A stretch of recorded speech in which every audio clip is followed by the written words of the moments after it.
On Monday, July 28, while all in the bureaucracy gathers on ground zero for the president's address to the homeland, the Philippine National Police will serve as the outer shield that guards the heart of the republic on this truly auspicious occasion. And the nation's top cop has been duly apprised of a 12,000-strong deployment to provide the president and his guests safety and security they need all throughout. As Ryan Lesigas reports. The Philippine National Police or PNP ensured that security is in place for the upcoming State of the Nation address or SONA of President Ferdinand Marcos Jr. According to PNP spokesperson, Police Brigadier General Jean Fajardo, PNP Chief Police General Nicolas Torre III met with the heads of the National Capital Region Police Office and the 5 district directors of NCR regarding the deployment of personnel. May a few questions lang po ang ating Chief PNP with respect to their deployment. So they will be making some or at least few adjustment with respect doon po sa mga deployment, including po yung mga locations na dapat pong bantayan po.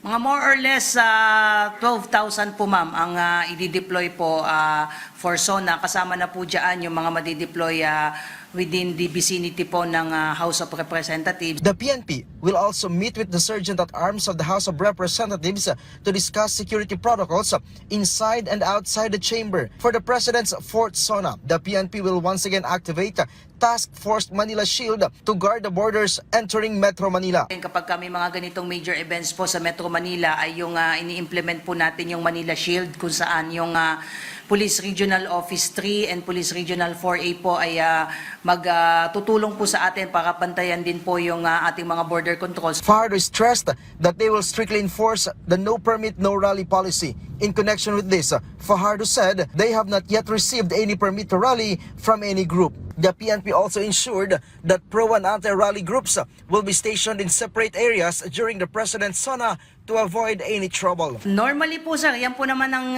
ating ini-implement na no permit, no rally dahil may Freedom Park naman po, nandiyan po yung Quezon City Circle, but normally alam po natin yan na yung mga, particularly yung mga anti-government rallies po, ang normally ang kanila pong assembly area, it's either the UP Diliman or doon po sa may COA area and then magmamarch off po sila. But definitely, katulad po nung ginagawa natin na normally ay hanggang doon lamang po sila sa Tandansora papayagan po na probably magsagawa po ng kanilang programa. Ryan Lesigas from the National TV Network for a new and better Philippines, Camp Crame.